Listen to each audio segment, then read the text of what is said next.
Bon, eh bien, écoutez, je vous propose qu'on commence. Je vois qu'il y a des nouvelles personnes qui sont arrivées, donc top. Euh, je vous remercie d'être connectés sur ce créneau qui est peut-être pas très simple pour tout le monde.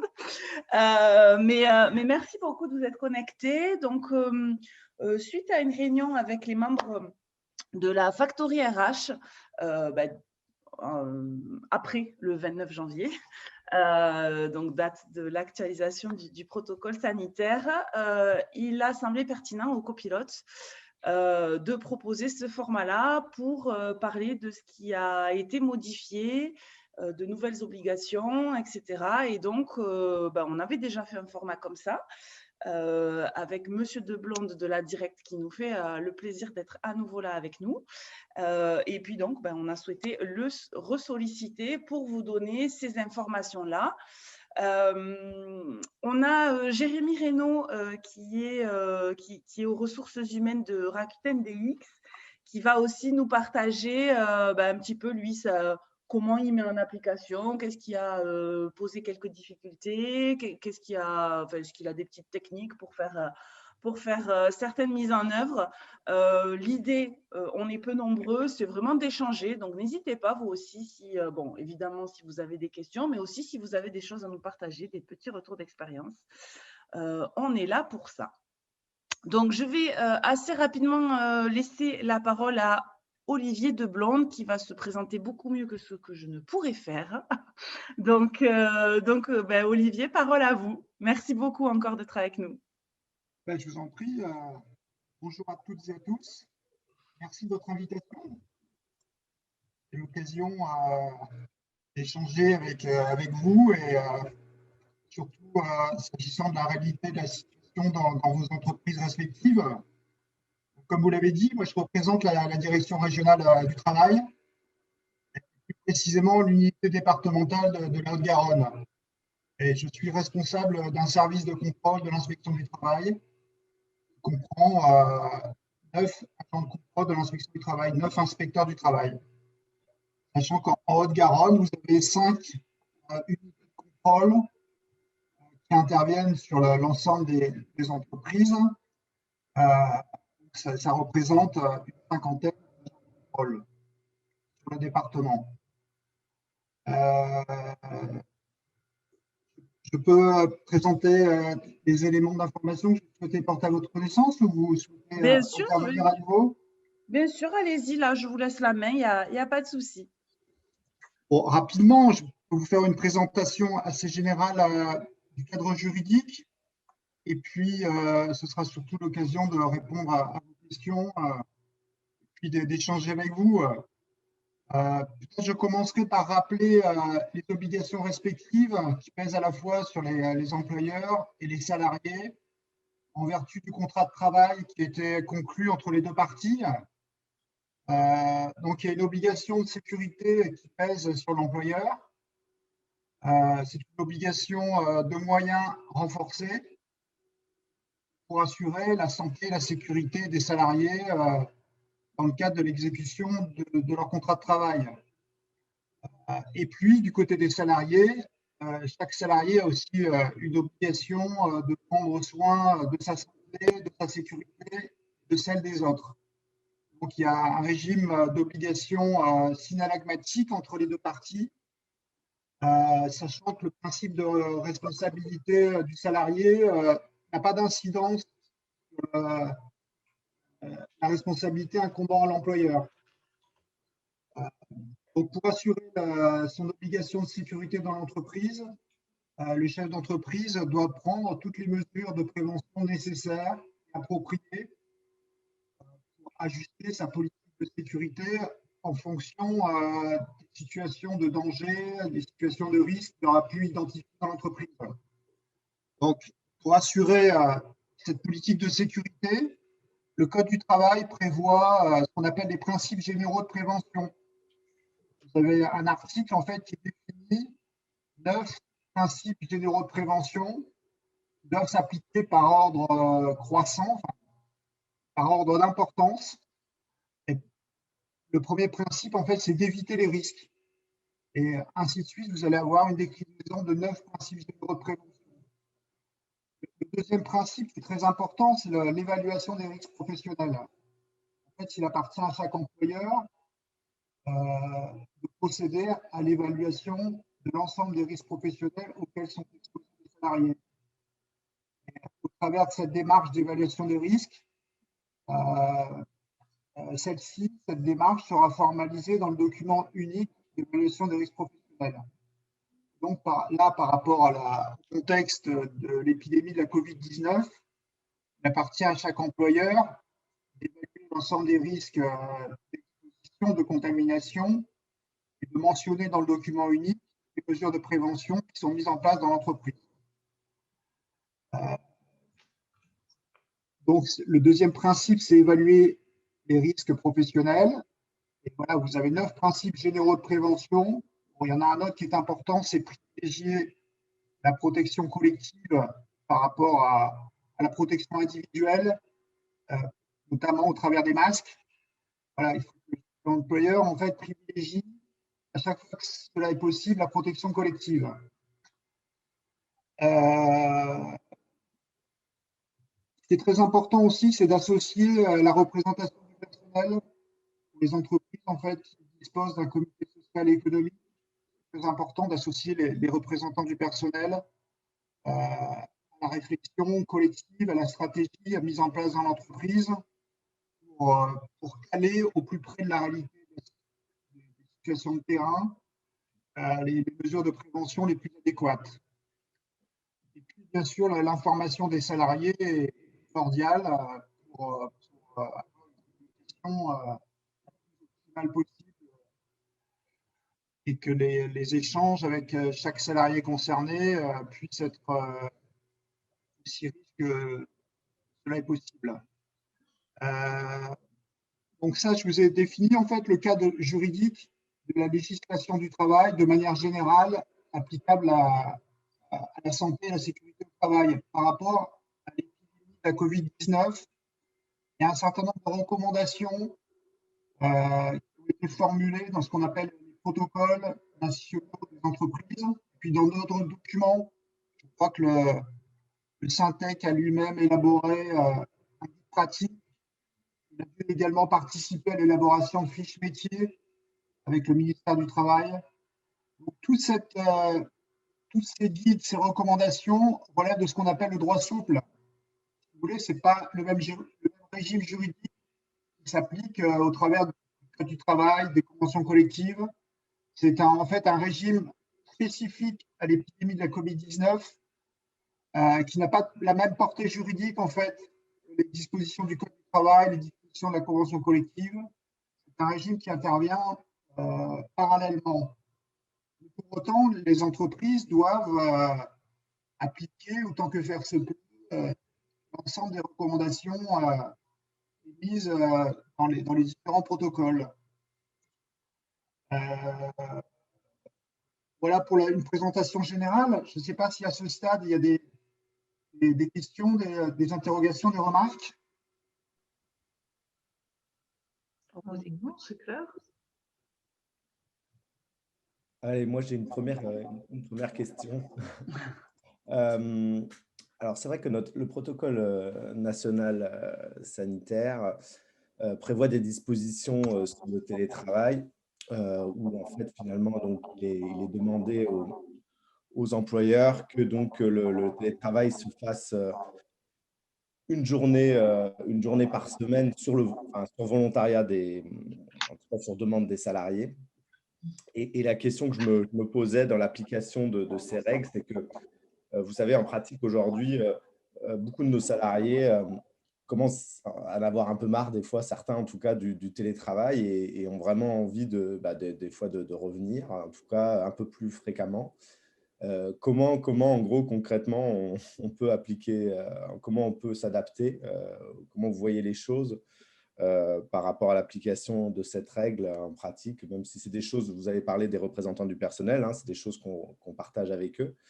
Est-ce qu'on est dans une règle aujourd'hui du un jour qui, pour vous, est complètement stricte et impossible à déroger, ou est-ce que, pour vous, pour certains cas particuliers, on pourrait aller plus loin?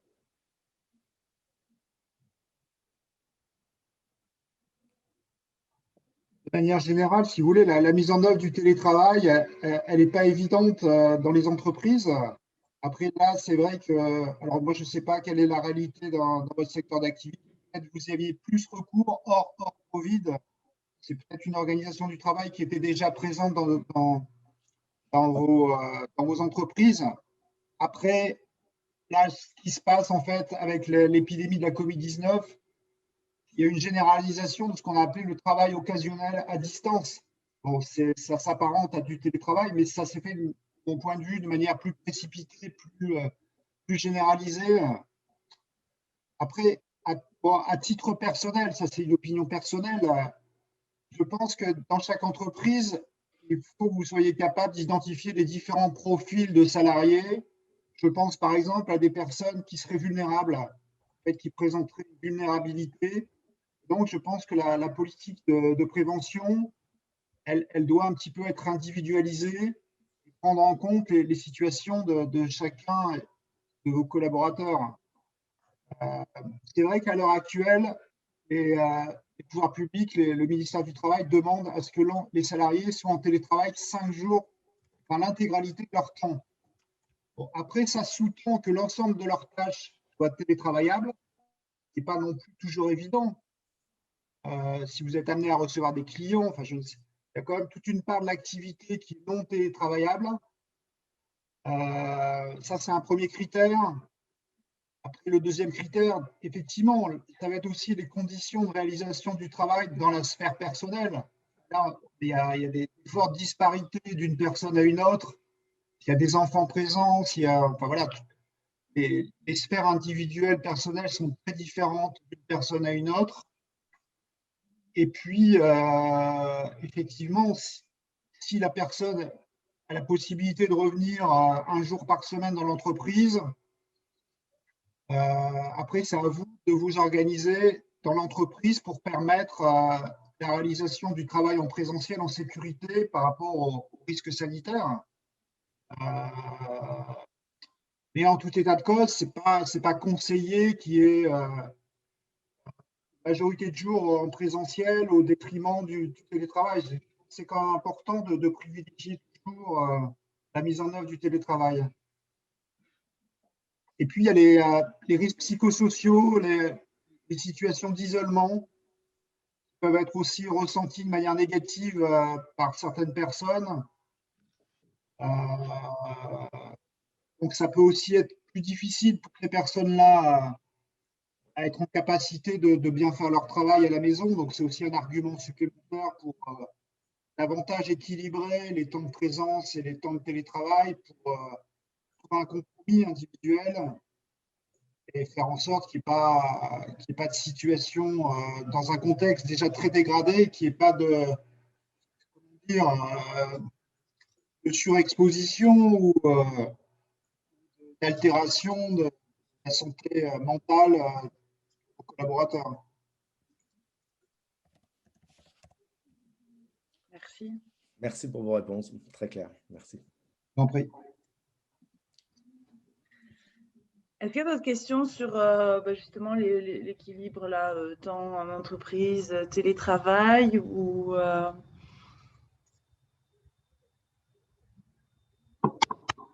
Non? Bon, je vous laisse continuer du coup, Olivier. Est-ce que vous souhaitez que je rentre un petit peu plus dans le détail dans ce qui est mentionné dans le protocole national? Oui, peut-être, ouais, ça peut être intéressant. Donc, il est rappelé, parce qu'en fait, c'est un protocole, c'est sa 5e version d'élaboration. Et en fait, il est alimenté par des avis de la haute une commission, en fait, une commission qui s'appelle la HSCP, la haute santé pour la commission pour la santé publique, par contre.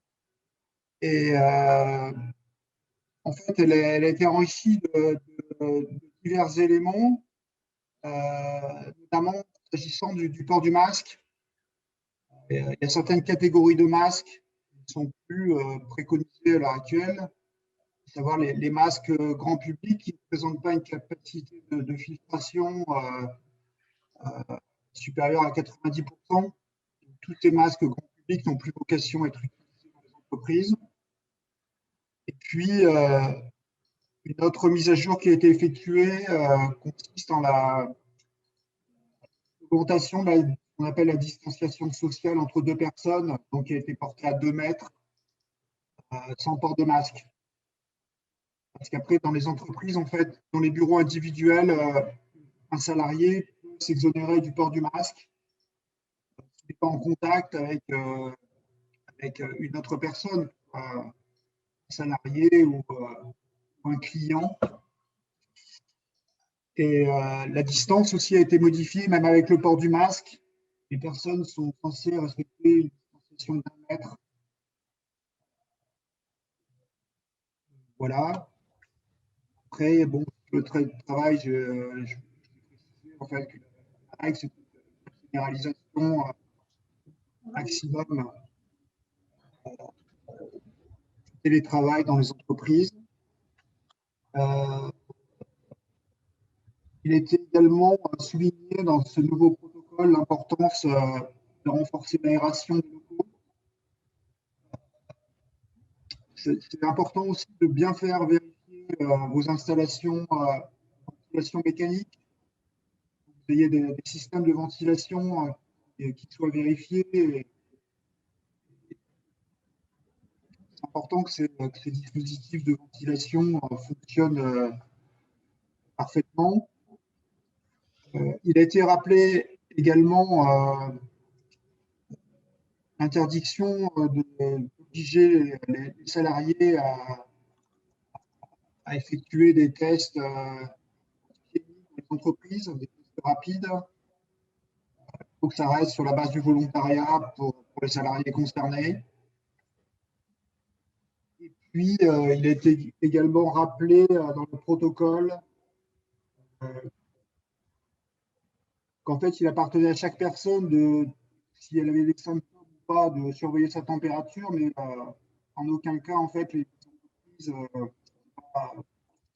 recommandé que les entreprises organisent des tests de prise de température ou des campagnes de prise de température systématiques dans les entreprises. Voilà dans les grandes lignes les principaux points de ce nouveau protocole. Je ne sais pas si au niveau de la branche du Syntec, il y a une nouvelle version du guide qui avait été élaborée, je crois, en avril 2020. Je ne sais pas s'il y a une nouvelle version qui a été élaborée au niveau de la branche du Syntec. Anne, je ne sais pas si tu es par là, peut-être que tu as l'info. Non, elle n'est pas devant. Non, bon, après, c'était déjà un guide assez complet qui reprenait une vingtaine de recommandations. Après, peut-être, je peux vous préciser un point important. Excusez-moi, je suis là, mais je n'arrivais pas à remettre le son. Par contre, je n'ai pas entendu la question. J'avais pris connaissance, en fait, quand vous m'aviez demandé d'intervenir, je crois que c'était au mois de septembre dernier. J'avais connaissance, en fait, du guide élaboré par la branche Syntec. Je crois que c'était un guide qui a été élaboré au mois d'avril 2020. C'était déjà une version amendée. Je voulais savoir s'il y avait une version qui avait été actualisée. Je sais qu'il y a des actualisations régulières. Il faut que je vérifie s'il n'y a pas eu une concaténation de toutes ces informations régulières pour une mise à jour actuelle. Je vais vérifier, puis je l'enverrai au groupe là. Merci Anne. Peut-être vous préciser un point important. Donc, vous exercez en tant qu'employeur le pouvoir de direction, et un des corollaires de ce pouvoir de direction, c'est le pouvoir disciplinaire. Si jamais vous aviez un salarié qui ne respectait pas, par exemple, le port du masque, c'est important, si vous souhaitez prendre une sanction disciplinaire, le cas échéant, en fait, l'obligation soit formalisée, soit dans votre règlement intérieur, si vous en avez un, soit dans une note de service. Parce qu'après, ça peut créer du contentieux, en fait, si cette obligation n'était pas formalisée préalablement dans une note de service qui aurait été communiquée à l'ensemble des salariés. Parce que de mon point de vue, c'est important que vous gardiez toujours le cas échéant, l'exercice du pouvoir disciplinaire pour inciter au respect de l'ensemble des mesures de prévention et de sécurité dans l'entreprise. Ce que vous indiquez, c'est même si le protocole sanitaire national inclut ces règles malgré tout. Toutes ces obligations, elles sont définies, etc. Donc, elles ne sont pas opposables au final. C'est ce que vous semblez indiquer. Oui, tout à fait, oui. Oui, c'est important que d'un point de vue de sécurité juridique, vous puissiez formuler une obligation très précise par rapport au port du masque et que vous rappeliez à l'ensemble des salariés l'importance de cette règle formalisée dans une note de service, dans le règlement intérieur. Effectivement, vous ne pourrez pas vous appuyer pour notifier une sanction disciplinaire sur la recommandation énoncée dans le protocole national. Alors ça m'appelle deux questions du coup sur la note de service dont vous parlez. Donc cette note de service serait nécessairement une annexe au règlement intérieur ou est-ce que ça pourrait être une note de service qui serait comme un règlement intérieur envoyé justement à l'inspection du travail voilà, pour dépôt? Si vous avez un règlement intérieur, oui, elle vaudra adjonction au règlement intérieur. Si tel n'est pas le cas, vous pouvez juridiquement élaborer ce type de note et la faire valoir pour servir de fondement. Mais oui, si vous avez un règlement intérieur, oui, il faudra l'intégrer, cette note au règlement intérieur. OK. Et la deuxième question, je me disais, du coup, dans une note de service, jusqu'où on peut aller? Parce que du coup, en effet, vous avez parlé du port du masque obligatoire. Bon, ça, c'est vrai que c'est des mesures voilà, qu'on met en place. Mais au-delà de ça, est-ce qu'en gros, on peut reprendre une grande partie de ce qui est précisé dans le protocole national? Qu'est-ce que vous préconisez dans ce qu'on pourrait mettre dans une telle note de service, au-delà du port du masque? Après, moi, je n'ai pas suffisamment, si vous voulez, de retour de pratique, d'expérience sur le terrain. Après, ce serait plutôt à des agents de contrôle de l'inspection du travail de faire remonter ce type d'informations. Je ne suis pas en capacité de vous dire quelle observation, quelle remarque doit intégrer ce type de note. Je pense que c'est important que vous soyez le plus précis possible dans les attentes et les recommandations formulées auprès des salariés pour protéger soi-même et l'ensemble de la collectivité. Je vais rebondir un peu sur cette question avec deux choses. La première, nous, ce qu'on a fait, alors on est 19 salariés, donc on n'a pas de règlement intérieur. Dans ce qu'on a fait depuis le début de la Covid à peu près, hein, en plus de la mise à jour du document unique qu'on a fait plusieurs fois, parce que ça a évolué. Bon, alors je ne sais pas si on est 100% carré là-dessus, c'est assez difficile dans le cadre du document unique, mais on l'a fait. On a établi un document qu'on n'a pas appelé note de service, mais on a appelé ça protocole sanitaire en entreprise, mais qui est valable chez nous, peu importe finalement le nom. Et dans lequel, pour répondre à ce que vous demandiez, Jérémy, dans lequel on a effectivement été plus loin que simplement dire il faut mettre le masque, etc. C'est un document que j'ai fait vivre, on en est à la 5e ou 6e version. Là, la dernière version, elle date de début décembre, début décembre, quand le protocole a encore évolué. Et alors, je ne l'ai pas mis à jour avec la journée, mais ça, je l'ai indiqué par une note à part. La journée, vous savez, autorisée, parce que nous, on est à 100% télétravail, notre métier le permet. Et donc, je suis allé jusque dans les détails de comment est-ce qu'on doit utiliser la cuisine. Enfin, on a un espace repas chez nous. Et donc,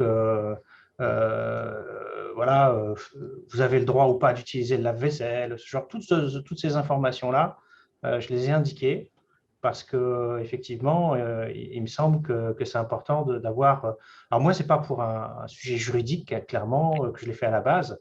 C'est pour ça que j'ai posé la première question tout à l'heure par rapport à l'opposabilité du protocole national. Mais c'est plus parce qu'il était nécessaire de préciser certaines choses. Les locaux, les environnements de travail sont complètement différents. Voilà, nous, par exemple, on a quelques bureaux individuels. Là, je suis dans un bureau individuel, je n'ai pas de masque, etc. Et on a, entre autres, aussi un open space dans lesquels la distance entre les bureaux est de 4 à 5 mètres. Vous voyez? Donc, et on est super bien ventilé, c'est un bâtiment neuf, etc. Enfin, voilà. Et donc, j'ai tenu compte de tous ces éléments-là pour donner les consignes et les directives aux salariés, donc qui ne se déplacent pas sans masque, etc. Mais par exemple, je les ai autorisés, étant donné que leurs bureaux sont extrêmement distants, je les ai autorisés à retirer le masque ponctuellement lorsqu'ils sont assis à leur siège. Parce qu'ils ne peuvent pas, quand ils sont au bureau, et ils ont besoin de venir au bureau, hein, même si c'est qu'une fois par semaine en ce moment, parce que je m'appuie à 100%, je ne sais pas si c'est bien ou pas, mais je m'appuie à 100% sur le protocole national. Quand je dis c'est pas si c'est bien, c'est je sais pas si c'est bien d'un point de vue social, dialogue social. Il y en a qui voudraient venir tous les jours. Vous voyez, c'est un peu difficile de leur dire non, c'est pas possible. Et il y en a pour qui c'est vraiment très compliqué.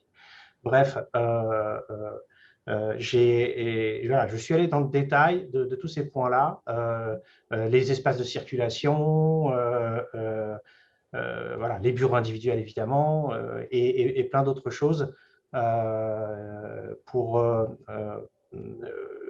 encore une fois, pour répondre à plus à un besoin interne d'information que simplement un problème juridique. Ma question derrière, j'étais un peu long, je suis désolé, est-ce que ce document, on n'a pas de règlement intérieur et pas d'obligation à ce stade d'en faire un, mais ça va venir bientôt, j'espère. Est-ce que ce document, il faut que je le publie auprès de la directe? Est-ce que ça peut rester un document interne, comme on l'a fait, puisqu'il y a des obligations que je souhaite respecter le cas échéant? Oui, pour répondre à votre question, oui, ce n'est pas un document qui vous appartient de transmettre à la directe. Ce n'est pas un règlement intérieur. Non. Et puis pour votre information, le seuil pour la mise en place obligatoire d'un règlement intérieur est relevé à 50 salariés. Donc c'est plus le seuil de. C'est plus le seuil de salariés. D'accord. Je ne sais pas si c'est une bonne nouvelle ou une mauvaise, mais en tout cas, c'est une information. Oui, c'est vous qui voyez. Oui. Et après, non, vous avez raison d'indiquer toutes les bonnes règles dans l'élaboration d'un protocole. C'est aussi important pour toutes les personnes qui interviennent dans l'entreprise aussi, qui ne sont pas forcément le statut de salarié. Ça peut être du personnel de nettoyage, ou des clients, des fournisseurs. Ces personnes-là ont vocation aussi à respecter l'ensemble des règles énoncées dans le protocole que vous avez mis en place dans l'entreprise. Oui. Alors là, pour moi, j'ai fait simple, j'ai interdit toutes les visites, sauf les agents de nettoyage qui répondent à leur propre protocole qui est celui de l'immeuble et qui est conforme, et les livraisons, mais qui ne passent pas le cadre du seuil, point. Tout ça, ça a été voilà, cadré, bloqué, pas de visite. Est-ce que je peux moi-même vous poser une question? Ah, mais allez-y. Est-ce que vous avez mis en place, par exemple, des procédures spécifiques de nettoyage et de désinfection? Alors, c'est là aussi la société de nettoyage qui s'est occupée de ça. Effectivement, il y a un nettoyage spécifique Covid qu'on paye en plus des prestations de nettoyage habituelles qui a été mis en place. On a l'avantage, on n'est pas loin de chez vous, hein, dans l'immeuble Riverside, enfin anciennement Riverside. On a l'avantage d'avoir un immeuble qui est neuf et dans lequel tout est bien organisé. Donc, la société qui travaille sur le nettoyage des parties communes est aussi celle qu'on utilise en interne pour nos locaux.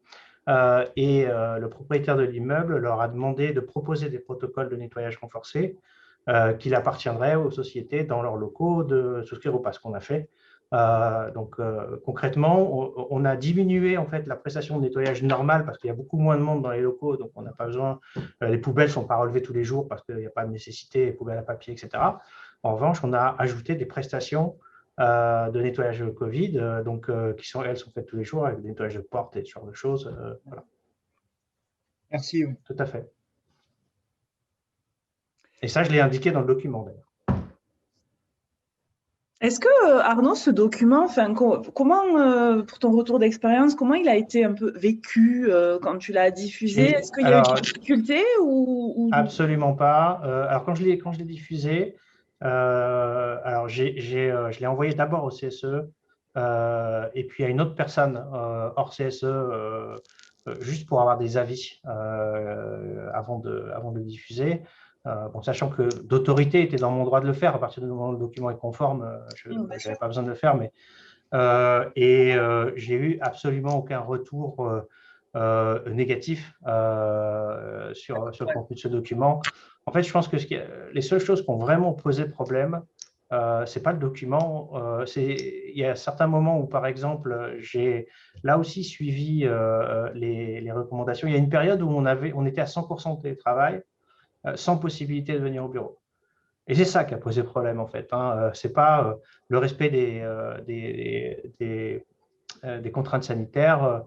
J'ai dû faire aussi 1 ou 2 rappels à l'ordre. Alors, une fois, je ne sais plus pour quelle raison,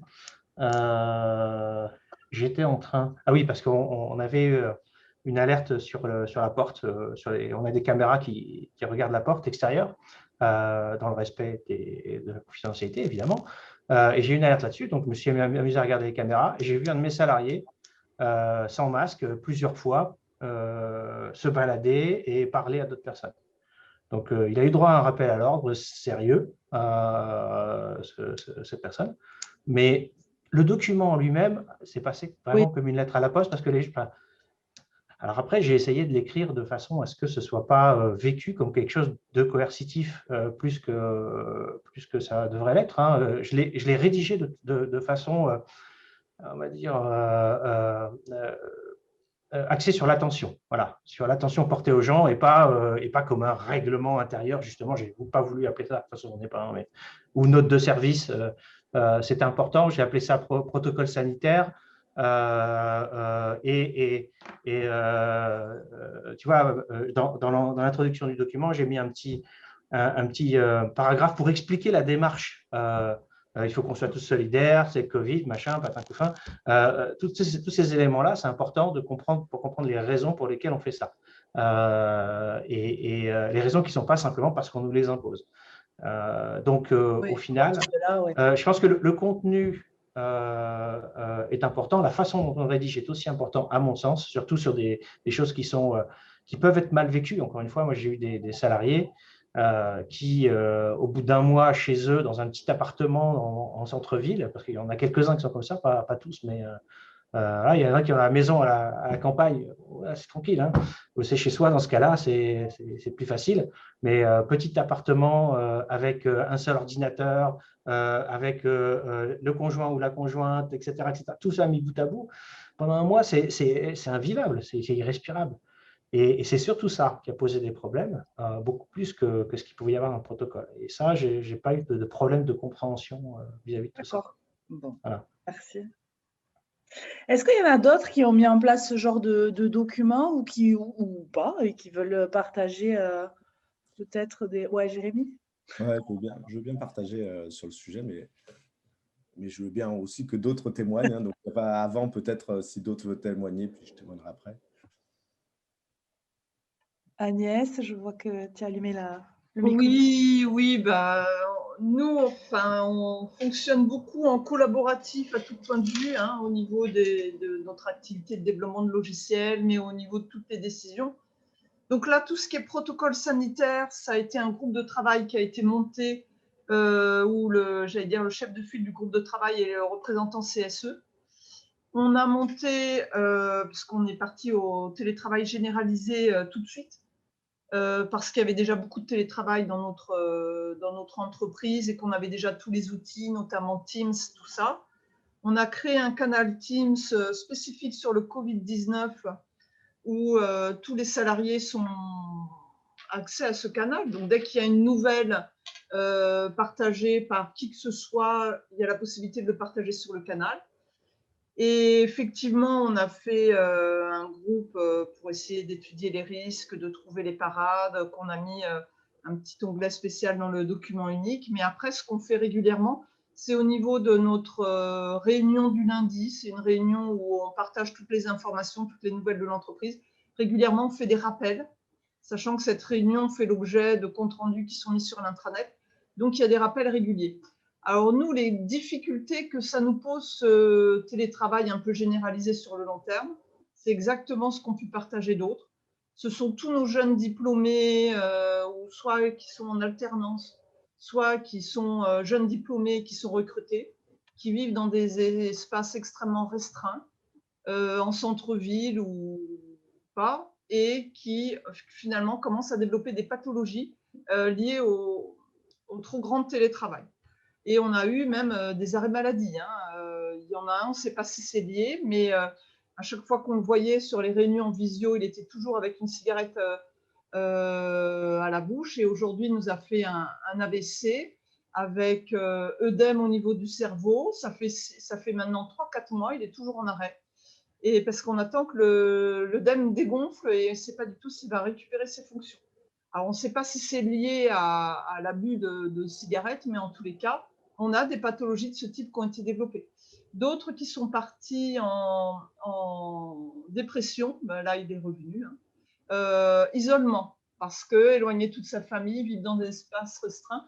Donc, on se rend compte qu'il y a des pathologies liées au télétravail généralisé. Donc, on a dit aux personnes qu'ils pouvaient revenir une journée par semaine. Et on a mis en place, pour éviter qu'il y ait 2 personnes dans le même bureau le même jour, une application informatique qu'on a appelée Reza Bureau, où avant de choisir son jour de retour, on vérifie qu'il n'y a personne dans le bureau. Et la règle est que si jamais il y a 2 personnes dans le bureau, obligation d'aérer et de porter le masque. Donc, on a été obligé de mettre en place des choses comme ça. On a mis en place une application qu'on a appelée SimIT, enfin, savoir où est l'équipe, où en fait, chacun indique les jours de télétravail et les jours de présence. Et avant de décider de venir, on vérifie que ses collègues de bureau, ils sont bien en télétravail pour essayer d'être le moins possible nombreux le même jour dans les locaux. Donc, on essaie de s'organiser. C'est pas parfait, mais on essaie d'adapter au fur et à mesure. Bien sûr. Des problèmes. En tout cas, c'est vrai que le sujet, alors il y a des risques psychosociaux, mais bon, là, de santé aussi visiblement dans ta boîte, mais sur le sujet des risques psychosociaux, dans le cadre de la Factory RH, on en parle beaucoup et on pense très sincèrement que c'est des sujets qu'il faudra aborder avec le plus grand des sérieux sur les prochaines années liées à tout ce qu'on a vécu et qu'on continue de vivre, voilà, en entreprise en tout cas. Ouais. Alors, on a été obligé ça, on l'avait déjà avant, parce que c'est vraiment un risque dans les entreprises informatiques. C'est effectivement le fait par exemple, de ne pas lever régulièrement les yeux, d'avoir donc les problèmes au niveau de la vision sur écran, tout ça. Donc, on a essayé depuis longtemps d'avoir une vigilance les uns sur les autres. On a créé un canal de bienveilleurs pour que les membres d'une même équipe essaient de voir s'il y en a un qui, justement, est en décrochage. Et on échange beaucoup sur ce canal-là. Et on a créé aussi des rencontres informelles, parce que le fait d'être tout le temps en télétravail, c'est quand même, ça peut créer une distance au niveau de l'équipe. Et tous les mercredis, de 13h30 à 14h, on crée des équipes aléatoires avec des jeux en ligne. Donc, on joue au Pictionary en ligne, on joue au pendu, on joue… Et on fait ça de manière aléatoire chaque semaine. Il y a les groupes qui sont mélangés. Et pendant une demi-heure, on joue les uns avec les autres. Et on essaye, au niveau du canal des bienveilleurs, de vérifier que les gens qui viennent ont l'air d'aller bien, quoi, tout simplement, pour essayer de prévenir d'éventuelles personnes qui finalement souffrent trop de solitude. Parce qu'il y a certaines personnes qui souffrent trop de solitude. Alors, on a renvoyé un message à tous les salariés en disant « Mais si vous souffrez de solitude, il y a un numéro d'écoute au niveau de la médecine du travail, parce que la Prévali a créé un numéro d'écoute pour les télétravailleurs qui sont en solitude. Et on a renvoyé dans le même message les coordonnées du médecin du travail en disant à chacun qu'il ne faut pas hésiter à contacter le médecin du travail et que chacun a le droit de prendre rendez-vous avec le médecin du travail. On essaie voilà. D'accord. Merci pour ton retour, Agnès. Est-ce qu'il y a d'autres personnes qui voudraient témoigner de choses mises en place en interne en lien avec l'application de ce protocole et puis toutes les mesures sanitaires?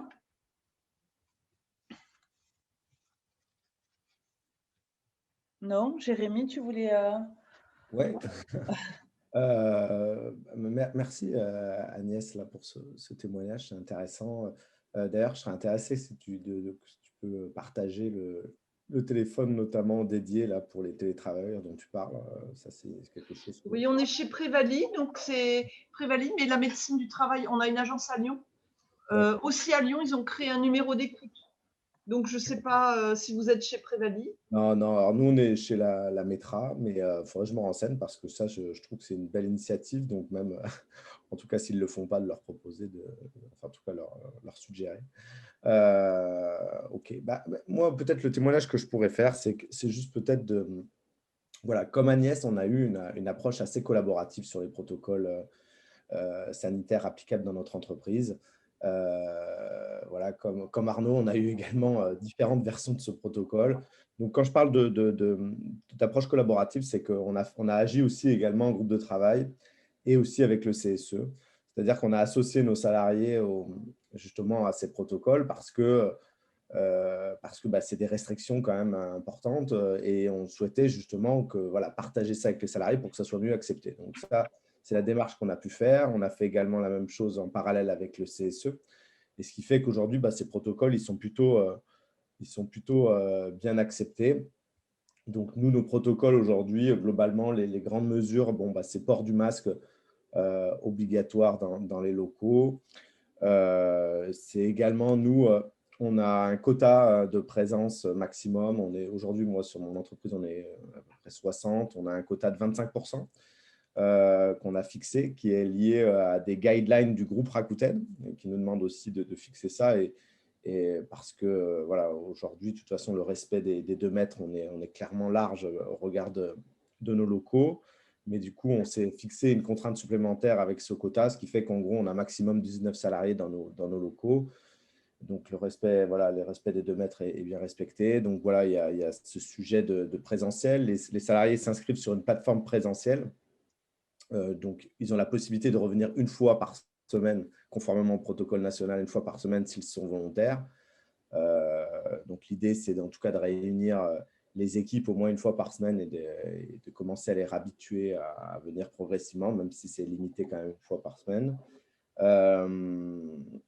Et puis, que vous dire de plus sur le protocole national, c'est vrai qu'il y a eu, donc moi, on avait noté, j'avais une question là, pour notre intervenant, parce que donc, du coup, aujourd'hui, justement, on parlait tout à l'heure de DUR, je me posais la question, nous aujourd'hui, on annexe les protocoles en question dont je vous parlais, on les annexe carrément à la DUR pour dire, voilà, en gros, tout ce qu'on applique sur chacune des mesures du protocole national. Est-ce que ça vous paraît conforme ou est-ce que pour vous, il faut revoir complètement la DUR et dédier des questions dans la DUR ou dédier des sujets à cela? Juste, voilà, par curiosité, je serais intéressé d'avoir votre réponse. Non, il n'y a pas d'obligation particulière quant au formalisme à respecter sur le document unique. Si votre méthodologie consiste à annexer différents protocoles à la version en vigueur, aucune objection particulière. OK. Merci de votre retour. Jérémy, nous, ce qu'on a fait vis-à-vis de ta question, c'est qu'on a quand même ajouté des entrées dans la DUR, mais très, très light et générique parce que c'est plus compliqué à modifier, clairement. Voilà. Et on fait un peu, entre guillemets, comme le disait M. Deblonde. Globalement, chaque fois, je renvoie une version du protocole à tout le monde. je renvoie en même temps la DER, le protocole national qui sont annexés pour qu'ils aient aussi la source de l'information. Évidemment, tout ça, encore une fois, passe par une validation du CSE au préalable. Je ne fais pas ça de toute façon. On n'est pas énormément, donc je ne peux pas monter un comité, etc. Et je sais très bien que si je le faisais, il y aurait personne, quoi. Très honnêtement, quand j'ai demandé au CSE de monter ce genre de choses, ils m'ont dit on n'a pas le temps. Bon, bah, ok, je m'en occupe du coup. Mais par contre, ils sont là pour relire, valider, poser des questions, il n'y a aucun souci. Mais tu vois, donc finalement, on a une position un peu moyenne entre les deux. On a modifié effectivement la DER, mais très, très peu. Vraiment pour mettre les choses qui sont dans le dur, quoi. Du type, on met en place en fait, pour le dire autrement, la DER, c'est quand même quelque chose qui résulte de l'application des 9 principes ou qui met en place l'application des 9 principes. Et donc, on est resté sur des choses assez génériques dans la DER par rapport à cela, par rapport au Covid, je veux dire. Et derrière, on précise dans l'autre document. Même si on n'a pas spécifié que le document est une annexe à la DER, on n'a pas forcément créé de lien formel entre les deux. Je ne sais pas si c'est nécessaire. L'important, c'est que les salariés, pour moi, aient le bon niveau d'information pour pouvoir agir correctement. Merci. Merci Arnaud. Est-ce qu'il y a d'autres sujets que vous voudriez aborder en lien avec l'application de ce protocole national?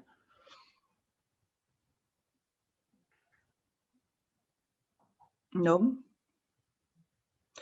Olivier, il y a d'autres choses que vous vouliez, dont peut-être qu'on a effleuré les sujets qui vous semblent importants ou on a fait le tour? Oui, il y a un sujet qui est important, mais qui était rappelé tout à l'heure par l'intervenante, qui est la sollicitation des services de santé au travail.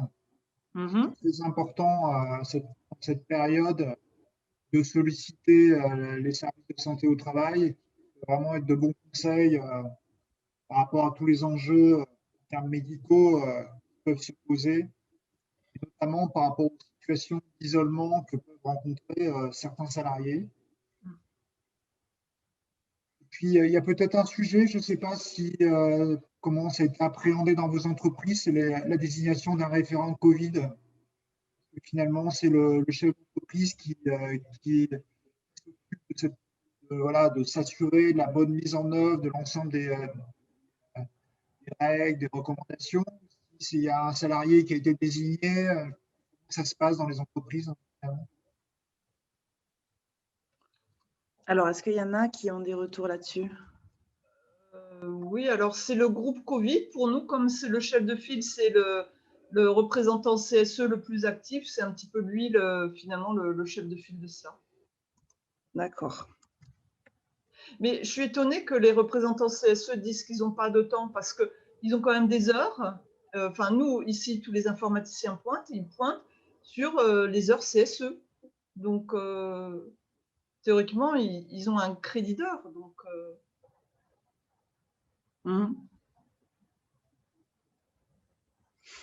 Moi, j'avais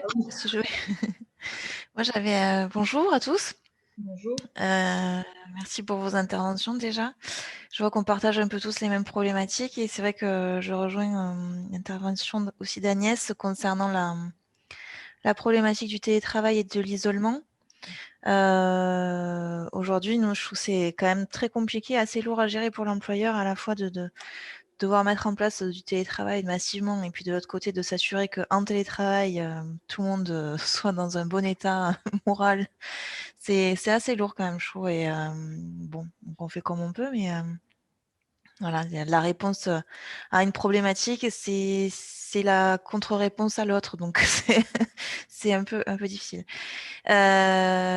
J'avais juste une intervention à faire sur le référent Covid. Nous, on a mis en place effectivement, dès que ça a été possible au mois de juillet, on a cherché des volontaires. On a trouvé un volontaire qui avait déjà été certifié SST. donc qui a pu être, qui a accepté d'avoir ce rôle de référent Covid. Et effectivement, ça nous permet d'avoir. Par contre, c'est pas un représentant CSE. Voilà. On avait initialement proposé plutôt aux membres du CSE d'avoir ce rôle, mais ils n'ont pas été intéressés. Donc, on a recherché plutôt parmi les personnes certifiées SST. On s'est dit que c'était aussi de fait, ils étaient sensibilisés à la problématique de la prévention des risques. Et effectivement, parmi eux, comme on en avait certifié 17 l'année d'avant, donc on en a trouvé un qui était volontaire. Et ça nous permet effectivement d'avoir quelqu'un dans l'entreprise qui ne fait pas partie de la direction, qui ne fait pas partie du management, qui ne fait même pas partie du CSE, et qui, du coup, a cette approche-là totalement personnelle, qui est complètement dans son rôle, qui nous fait des points hebdomadaires sur la situation épidémique dans chaque région où est présente l'entreprise, et c'est très intéressant, très documenté. Et qui applique également tous les protocoles quand on a un cas contact, ce genre de choses. Donc, c'est lui qui décline tout. Et aussi, là, on échange régulièrement. Là, sur la dernière version du protocole, du coup, on a échangé. Je lui ai dit, voilà, moi, comment je lis les choses. Est-ce que tu les lis de la même façon? Il me dit oui. Là, sur ce point, je ne sais pas, je vais demander à un médecin du travail. Donc, ça nous permet d'avoir un échange et quelqu'un qui est vraiment dédié à ce sujet-là. Moi, je trouve que c'est vraiment utile. Je conseille à tout le monde. Le service RH, ça a été un peu lourd à gérer, là, cette crise Covid. Jusqu'à aujourd'hui, ça l'est encore beaucoup. Et d'avoir cette personne-là en appui, c'est vraiment précieux, voilà, je trouve. Il a été formé, je précise, oui, juste. Donc, on l'a mis en place au mois de juillet. Il a été formé, il a suivi une formation. Et là, régulièrement, quand je vois qu'il y a un webinar ou quoi que ce soit, il continue, quoi. Il continue à se former. Après, c'est vrai que ça lui demande beaucoup de temps. Donc, je ne cache pas qu'il a dû faire des heures supplémentaires, rien que pour ça. Hein. Rien que pour ce rôle-là, parce que c'est compliqué. Il y a eu des périodes un peu... Voilà, quand il y a le protocole qui sort et en fait, il est applicable avant d'être sorti. Donc, il faut vite se dépêcher de se mettre à jour. Et là, voilà. Ça, c'est compliqué aussi. Hein, les protocoles applicables avant d'être publiés, c'est un peu compliqué. Donc, il y a des périodes un peu d'urgence comme ça. Il a dû être. Donc, il faut essayer de trouver quelqu'un qui, à la fois, soit sensibilisé au sujet, je pense, qui soit volontaire, hein, sinon ça ne marchera pas. Et qui ait du temps. Il fallait dégager du temps aussi pour qu'il puisse faire ce rôle. Voilà, c'était mon intervention. Merci. Je voudrais rebondir là sur ce que disait Élise. C'est vrai que tu as raison, Élise. C'est vrai que c'est compliqué de s'assurer que tout va bien à distance pour nos salariés. C'est vrai que ce contexte nous amène un peu à innover. Nous, pour répondre à ça, on a recours à une psychologue du travail. En gros, avec elle, qui intervient bien sûr de manière anonyme. En tout cas, nos salariés savent qu'ils ont la possibilité de la contacter. Et donc, on a mis en place ça depuis le début de la crise. Et c'est vrai que, on se posait d'ailleurs la question de savoir est-ce que ça va vraiment être utilisé et tout ça. Et en fait, on a été étonnés de voir que, ouais, quand même, globalement, c'était quand même pas mal utilisé. Donc, en effet, on voit qu'il y a un vrai besoin, en fait, de nos salariés de parler, en tout cas, pendant cette période, parce que certains, pour eux, le travail, même si nous, on a une majorité de gens qui sont plutôt… J'ai fait un sondage récemment, j'ai une majorité de salariés qui sont plutôt contents en télétravail, mais j'ai quand même quelques salariés où je sais qu'il y a des difficultés. Et justement, le recours à ces psychologues, même si c'est un coût, c'est ça aussi le sujet, ça, en tout cas, voilà, en tout cas, c'est une réponse qu'on leur apporte. C'est pas inutile, ouais. Voilà. Merci beaucoup. Est-ce qu'il y a un dernier témoignage peut-être, puisque je vois l'heure tourne et tout le monde aussi doit aller à ses obligations. Est-ce qu'il y a peut-être un dernier retour de la part d'un des participants? Ou Olivier, on vous laisse le mot de la fin. Je vous remercie de votre invitation et je souhaite à toutes et tous une bonne continuation dans ce contexte toujours très, très compliqué. Merci. On va traiter dans une des prochaines Factory RH en mars justement sur la difficulté de gestion des équipes en télétravail. Donc voilà, ça peut être aussi des sujets pour vous ou vos managers intermédiaires. voilà, donc vous verrez les communications. Merci à vous tous. Surtout merci à Olivier pour votre disponibilité. Et puis, donc, je vais vous envoyer différents éléments par mail voilà, dans la journée suite à tout ce qu'on s'est dit. Merci beaucoup. Bonne journée, au revoir. Merci. Olivier. Bonne journée, Au revoir.